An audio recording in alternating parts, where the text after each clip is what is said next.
Hello everyone, welcome to study with Shri.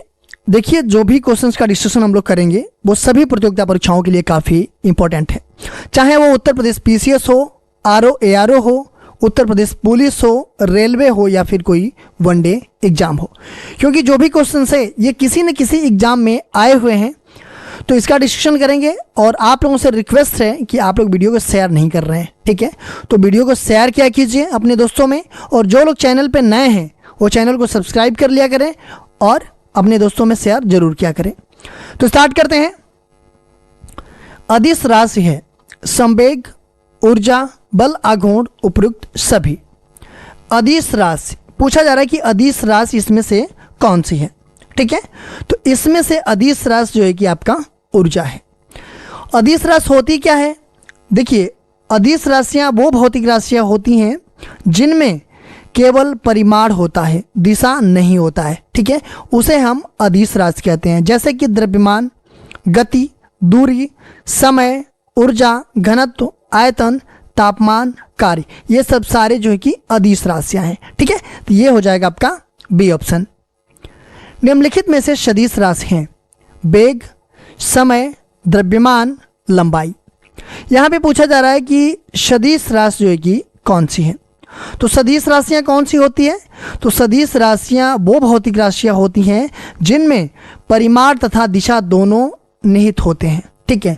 जैसे कि वेग, बल, संवेग, ठीक है? ये सब सारे जो है कि सदिश राशियां हैं। तो ये वेग जो है कि आपका क्या है? ये आपका सदिश राशि है। समय आपका अदिश राशि है, द्रव्यमान अदिश राशि है, लंबाई अदिश राशि है, ठीक है? तो क्लियर है। अदिश राशियाँ कौन होती है? जिनमें मतलब अदिश राशियाँ वो भौतिक राशियाँ होती हैं जिनमें केवल परिमाण होता है, दिशा नहीं होता है, ठीक है? और सदिश राशियाँ वो भौतिक राशियाँ होती हैं जिनमें परिमाण तथा दिशा दोनों निहित होते हैं, ठीक है? तो ये हो जाएगा आपका ए ऑप्शन। पदार्थ के संवेग और वेग के अनुपात में से कौन सी भौतिक राशि प्राप्त की जाती है? त्वरण, वेग, द्रव्यमान, बल। पदार्थ के संवेग और वेग के अनुपात से कौन सी भौतिक राशि प्राप्त की जाती है, ठीक है? तो कौन सी भौतिक राशि प्राप्त की जाती है? तो देखिए, संवेग और वेग का जो अनुपात होता है वो पदार्थ का द्रव्यमान कहलाता है, ठीक है? संवेग और वेग का जो अनुपात होता है वो पदार्थ का द्रव्यमान कहलाता है। देखिए, अगर किसी वस्तु का द्रव्यमान m हो, किसी वस्तु का द्रव्यमान m हो और वेग भी जो है कि वेग से गति कर रही है, तो वस्तु के द्रव्यमान और वेग के गुणनफल को क्या कहते हैं? तो संवेग कहते हैं, ठीक है? मतलब कि P बराबर mv, ठीक है? P क्या है आपका? तो P आपका जो है कि संवेग है, v जो है कि वेग है और m आपका द्रव्यमान है, ठीक है? तो यदि कोई वस्तु का द्रव्यमान m हो और वेग जो है कि v हो और वेग v से गति कर रही है, तो वस्तु के द्रव्यमान और वेग के गुणनफल को हम क्या कहते हैं? तो संवेग कहते हैं। तो P बराबर mv अगर होगा, P बराबर mv, तो यहाँ पूछा जा रहा है कि संवेग और वेग के अनुपात को, मतलब संवेग कौन है इसमें? तो संवेग है आपका ये P, ठीक है? और वेग जो है कि आपका v है, तो ये हो जाएगा आपका v। अगर यहाँ से नीचे आएगा मतलब P बराबर mv है, तो अगर m बराबर देखा जाए तो p अपन क्या हो जाएगा? v हो जाएगा। p जो है कि आपका हो जाएगा संवेग और v हो जाएगा वेग। तो पूछा जा रहा है कि पदार्थ के संवेग और वेग के अनुपात को से कौन सी भौतिक राशियां प्राप्त की जा सकती है? तो ये प्राप्त की जा सकती है क्या? m मतलब कि द्रव्यमान। तो ये हो जाएगा आपका सी ऑप्शन। वृद्धिकर हार्मोन्स बनाया जाता है जनन ग्रंथि द्वारा, अवटु ग्रंथि द्वारा, हड्डियों द्वारा, पीयूष ग्रंथि द्वारा। वृद्धिकर हार्मोन्स जो है कि बनाया जाता है, ये किससे बनाया जाता है? तो ये बनाया जाता है पीयूष ग्रंथि द्वारा। डी ऑप्शन आपका सही है। निम्नलिखित में से किस अनुच्छेद का व्यवहारिक रूपांतरण नीति निर्माण में राष्ट्रीय स्तर पर अभी तक नहीं किया गया है? अनुच्छेद 40, अनुच्छेद 42, अनुच्छेद 47, अनुच्छेद 44।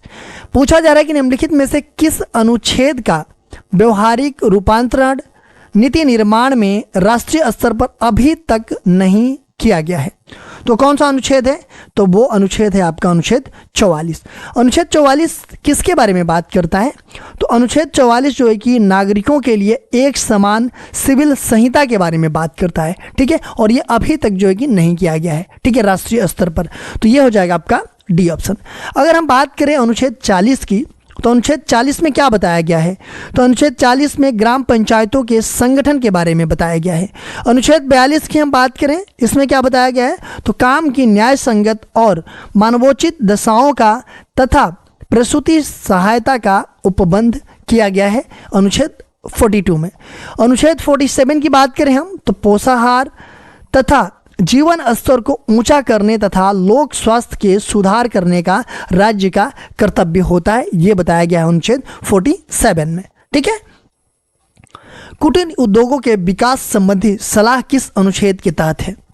अनुच्छेद 42, अनुच्छेद 43, अनुच्छेद 44, अनुच्छेद 45। बात की जा रही है कुटीर उद्योग के विकास से संबंधित जो सलाह है वो किस अनुच्छेद के तहत है?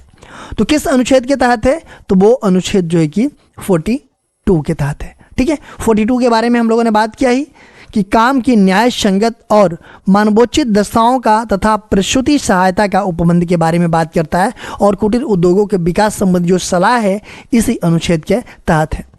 अनुच्छेद 43 के बारे में हम बात करेंगे, तो उद्योग के प्रबंध में कर्मकारों का भाग लेना के बारे में बताया गया है।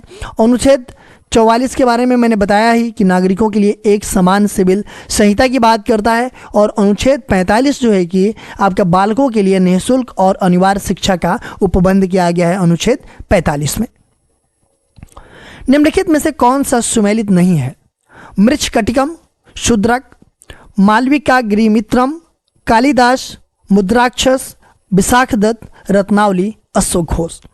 इसमें पूछा जा रहा है कि कौन सा सुमेलित नहीं है। देखिए मृच्छकटिकम जो इसके जो है कि जो रचयिता हैं वो जो है कि शूद्रक है। मालविकाग्निमित्रम इसके रचयिता जो है कि कालिदास हैं। मुद्राक्षस इसके रचयिता विशाखदत्त हैं, और रत्नावली के रचयिता जो है कि अश्वघोष नहीं है। रत्नावली जो है कि किसके द्वारा रचित की गई है? तो ये की गई है हर्षवर्धन के द्वारा रचित की गई है। तो ये आपका डी ऑप्शन जो है कि सुमेलित नहीं है, और यहाँ पूछा जा रहा है कि कौन सा सुमेलित नहीं है, तो ये हो जाएगा आपका डी ऑप्शन। भारत में नाट्य कला की अब तक प्रचलित सर्वाधिक प्राचीन विधा कौन सी है? कोडियट्टम, यक्षगान, तमाशा, नौटंकी।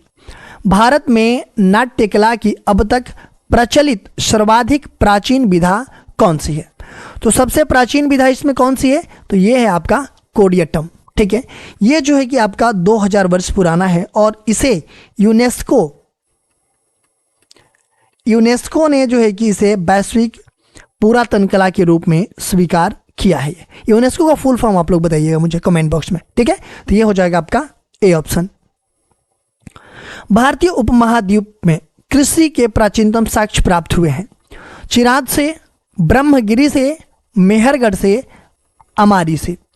भारतीय उपमहाद्वीप की बात की जा रही है कि जो भारतीय उपमहाद्वीप है उसमें कृषि के प्राचीनतम साक्ष्य प्राप्त हुए हैं। कहाँ से प्राप्त हुए हैं? तो वो प्राप्त हुए हैं आपके मेहरगढ़ से। और मेहरगढ़ कहाँ पड़ता है? तो मेहरगढ़ पड़ता है आपका बलूचिस्तान पाकिस्तान में है, और यहाँ पर कृषि और पशुपालन से संबंधित साक्ष्य प्राप्त हुआ है यहाँ से।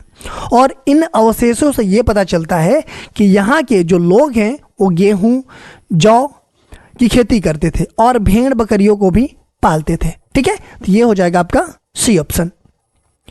सूची फर्स्ट को सूची सेकंड से सुमेलित कीजिए तथा सूचियों के नीचे दिए गए कूट का उपयोग करके सही उत्तर कर चयन कीजिए। सूची फर्स्ट में कुछ विचार पद्धति का नाम दिया गया है, और सूची सेकंड में व्यक्ति का नाम दिया गया है।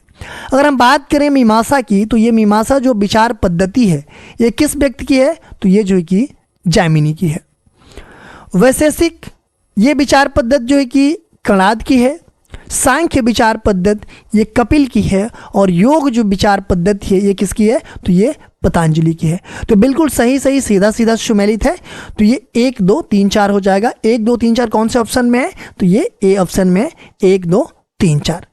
देखिए इस तरह की वीडियोज़ के लिए आप हमारे चैनल को सब्सक्राइब कर लीजिए। सब्सक्राइब करने के बाद से बेल आइकन को प्रेस कर लीजिए कि जब भी मेरी वीडियो आए तो आपको नोटिफिकेशन मिल जाएगा। टेलीग्राम पे एक मेरा चैनल है स्टडी विद श्री के नाम से, टेलीग्राम ग्रुप भी है हमारा, फेसबुक पेज है, इंस्टाग्राम भी है और व्हाट्सअप भी है। इन सब का लिंक आपको डिस्क्रिप्शन में दे रखा है, वहाँ पे जाते ही यहाँ पे क्लिक करते आप यहाँ पे पहुँच जाएंगे।